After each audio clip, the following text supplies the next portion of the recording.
You will kill them.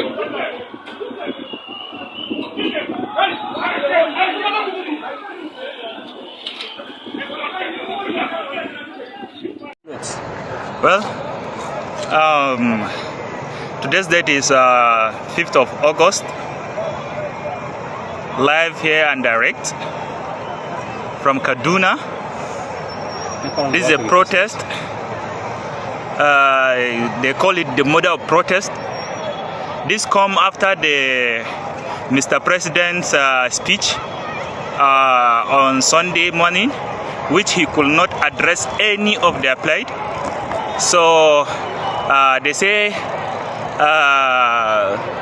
an angry man is hungry. An hungry man is an angry man. Go.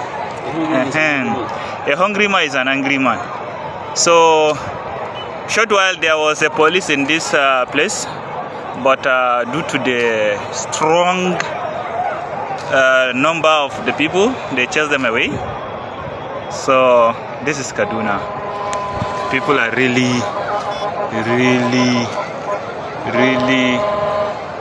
trooping. The presence of civil defense.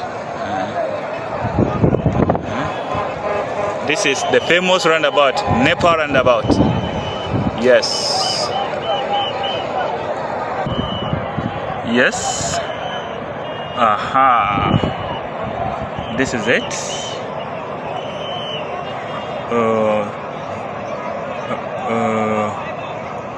Incoming voice call from Barber Elia on Sim Mountaining.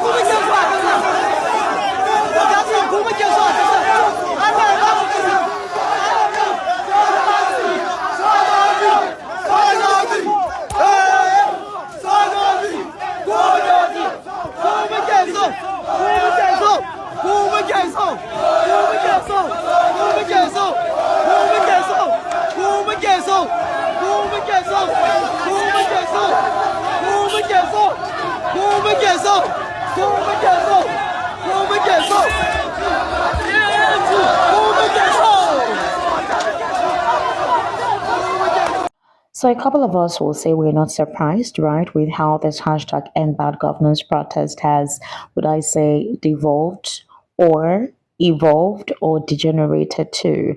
But let's just say that it doesn't withstand the fact that there is a common factual denominator here, which is the fact that there is hunger in the land. People cannot eat. People cannot survive if there is no food to eat. If food is affordable, then whatever menial jobs they do, they know that whatever they get out of it, they can be able to feed and take care of the family. That is the ultimate truth. As you could see from that video, you saw how the policemen tried to disperse the protesters, all right? And of course, in Lagos as well, today being day 6 of the hashtag End Bad Governance protest, we saw how some thugs infiltrated the where the genuine protesters gathered and used the opportunity to disperse the crowd. We also saw how journalists were harassed, or where some of the journalists wanted to cover the protest and some of the thugs asked them to get out of that venue. They actually used some machete, shovels, and a couple of other objects, that harmful objects, to threaten them to leave the venue. That's basically what happened. Journalists have also recorded quite a number of physical assaults on them, either from the security operatives or from some of the thugs who are anti the protest. So again, it's what made this hashtag End Bad Governance protest was when things got to a different, it evolved to a different dimension, right? So in the northeast and the north central states like Katsina and Kano and Jigar, we saw some of the youth hoisting the Russian flag. And then the question that came to the mind of everyone was, who are the sponsors of these young persons actually hoisting the Russian flag? Where did that information come from? What purpose does the Russian flag serve? And then they were calling for a military system of government to emerge and let this particular administration be dispersed. And that was basically what now took center stage. So the DHQ, the DSS said exactly that this is the reason why they did not want this protest to take place. That some criminal elements were against this administration was going to take advantage of it in as much as the protest call was genuine, but they would take advantage of it to exhibit or manifest their sinister motives. And that's basically what has transpired.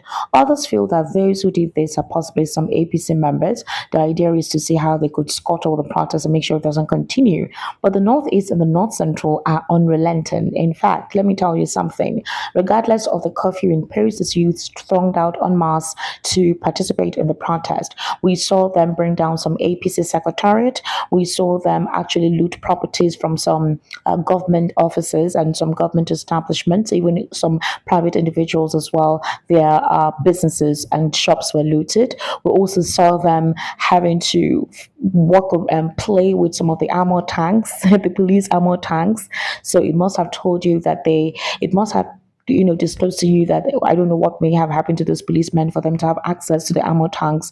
They were all playing around with it. And while they were hoisting the Russian flag and calling for a military system of government, the question now arose, who are those behind this?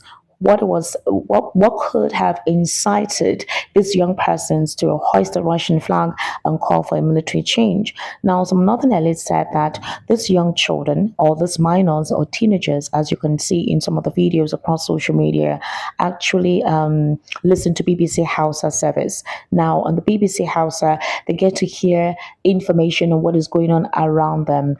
And when the Niger takeover happened, when the Burkina Faso and Mali military regime took charge of their government, they were well aware of it. But they also got to know that the Russian government provided assistance to these countries. And so that was why they were hoisting the Russian flag. They were calling on the Russian government to show them support, the military support, or whether it's through arms and ammunition or whatever it was they needed for them to disperse of this administration. While the DSS, the Defense Headquarters, as well as the Nigerian Navy Chief of Staff, they've actually come out to say, you know what, we have identified the sponsors of this protest and we're going ahead to get them head on. Some of the protest organizers and sponsors, their bank accounts have been frozen. Those who actually propel this protest, especially Nigerians in diaspora, one of such persons is Omoyele Sowore. They're saying that they've placed them on a watch list. So once they step into this country, they will definitely be carried out. They'll be apprehended immediately and taken to the DSS custody to, go through questioning, interrogation, and further prosecution actually from there. So basically, that's what it is.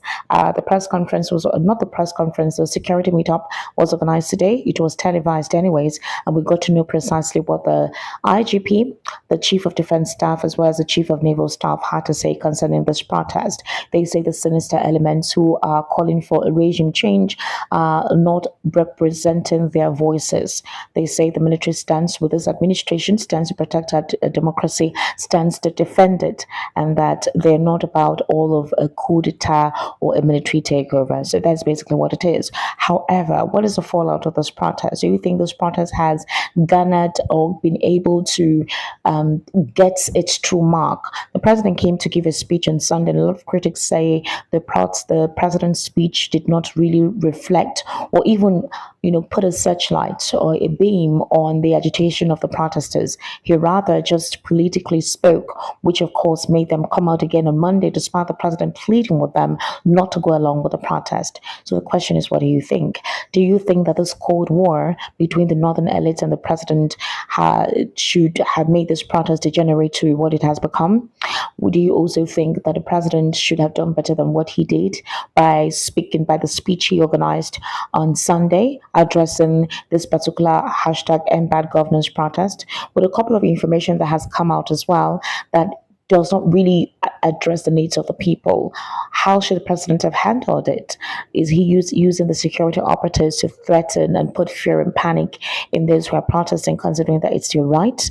Should the North have hoist of the Russian flag? What was the purpose? Does it actually prove that indeed from the onset of this protest there was a sinister motive? And how treasonable it is the hoist of the Russian flag?